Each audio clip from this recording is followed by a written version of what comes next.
Gotham has been split.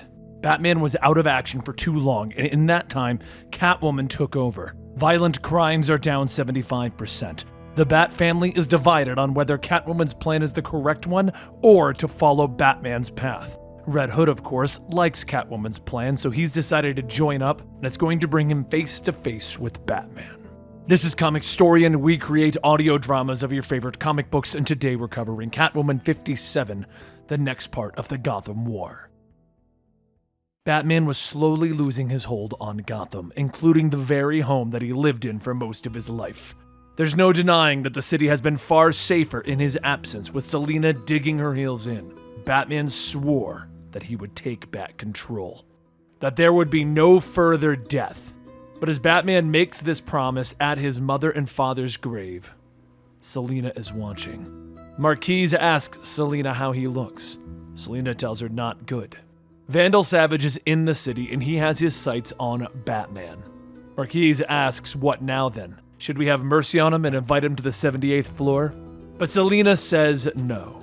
Batman is coming apart. It's happened before. He wants a Gotham that is good instead of a Gotham that is healthy. However, they have other things to focus on right now. But Batman, he doesn't know what he's going to do.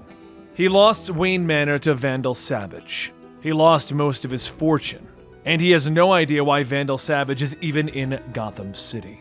But he'll find the answers. Inside of her safe house, Selina cracks her whip, calling attention to all of the thieves, telling them that from here on out, they have to be careful.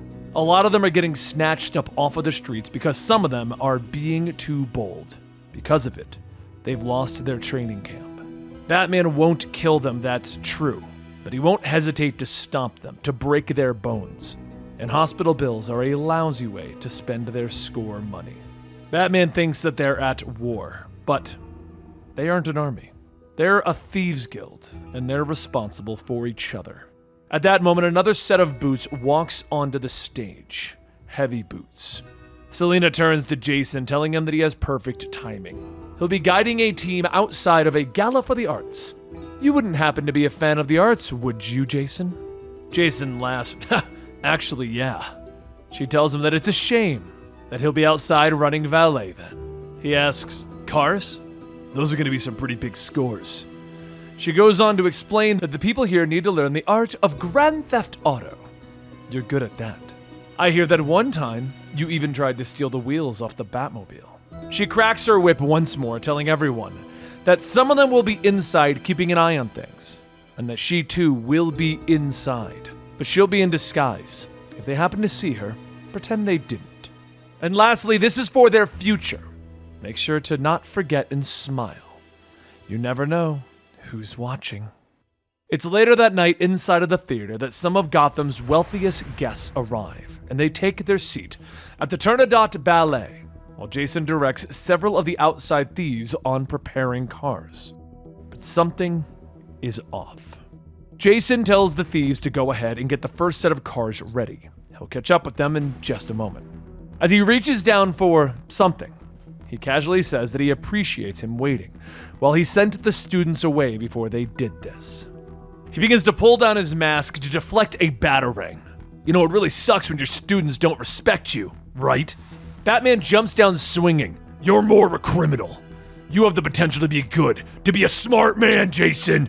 And Jason scoffs. You still trying to save me from the streets, Bats? Over the comms, the thieves announce the show is starting, and Jason jumps down into the alleyway, telling them, go on without me. Batman watches, thinking to himself that Jason is playing distraction from the scene of the crime. But he's a good one, because it's working. I won't lose him. After a quick change into the Red Hood outfit, Jason races down the streets on his bike, telling his team that Group 1 just hit the docks and they're on their way back to pick up the next round. Good job, team. I had to step away to handle something, but I'll be back shortly. One of the men asks him if it's the Bat. Yeah, don't worry. He can't catch me short of sticking that grappling gun right on my back and yanking me off the bike, which might kill me, so I don't think... But at that moment, his sentence is cut short as he's hit on the back and he's ripped off his bike. He goes tumbling onto the street, getting scraped up from the pavement, jumping back to his feet. What was that? You could have killed me! Batman walks up. I I won't let you die ever again. But I also won't watch you destroy yourself. You don't have to fight alongside me. But please, do not fight me against this. Jason pulls up his hood. You want to get personal about this? I have a lot more in common with Catwoman than you. I'm with her because I believe in her, not in spite of you. Violent crime is way down. You've lost it! Chasing down your own interests at the moment instead of stopping crime? Batman blocks a hit with a crowbar. You are not an interest. You're my family. We both know a life of crime's going to kill you. Jason swings around. Come on! I'm just a distraction! Wait, where did you go? As Jason lands, he doesn't realize the subtle shift in Batman's steps, and suddenly he's grabbed from behind. He struggles to break free, but Batman tells him, I'm sorry for this, Jason. I can't take the risk. You've always been a good soldier. He sticks him with a needle and then lets him go. Jason falling to the ground. Batman tells him to rest. We're gonna talk more about this later. Back at the play, Selina steps out to get some fresh air. She speaks out into the open. I know you're there. You can come out now. I would assume that you're here to spy on me for someone. But it's Nightwing that climbs down. Would you believe I just wanted to find somewhere neutral to talk? How did you know I'd be here, Nightwing? It's your favorite ballet. I got to see it with you and Bruce, remember? It was one of the first times that I was allowed to tag along. You let me sit with you at the bar. I got a Shirley Temple. I felt super grown up. You told me that it was your favorite, and then you asked me what mine was, like I'd have one at that age. I think I said something embarrassing, like the Nutcracker, or something along those lines. Selina turns to him. When you talk like that, it makes me feel stupid that we're all fighting, Nightwing. And Nightwing climbs down. Yeah? Maybe chew on that for a bit and get back to me. She sighs as she heads back inside, thinking that Dick doesn't know what it's like growing up poor. She can't be someone's rich wife, while the girls out there can't even feed their babies. It doesn't matter what they call her. They don't take anything that anyone needs. But at that moment, a large man walks out. May I cut in? And as he grabs Selina, the man tells her, You are quite exquisite. Were you his wife, I'd have claimed you with the house. As Selina is taken, she asks if she knows him, and Vandal Savage grips tighter around her back, telling her not to play games with him. She is hereby warned. Stay out of my way. She asks what does he want with Wayne Manor, and he tells her that it's the finest cave in the finest city. She scoffs. We both know that's not true about this city. Vandal then tells her that this city has treasures to offer unlike any other. After all, isn't that why you're here? If you want the Bat brought to his knees, I might have a position to interest you. I'm in need of a powerful lieutenant.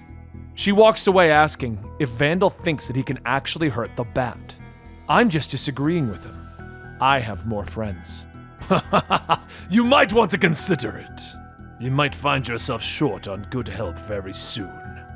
With things starting to slip, Selina changes and begins to radio to Jason, but realizes she can't get a hold of him. She takes off, declaring that she needs to find him. If something were to happen to Jason, Bruce would never forgive her. Elsewhere, Marquise begins to put in contacts, stating that she's not happy about helping him.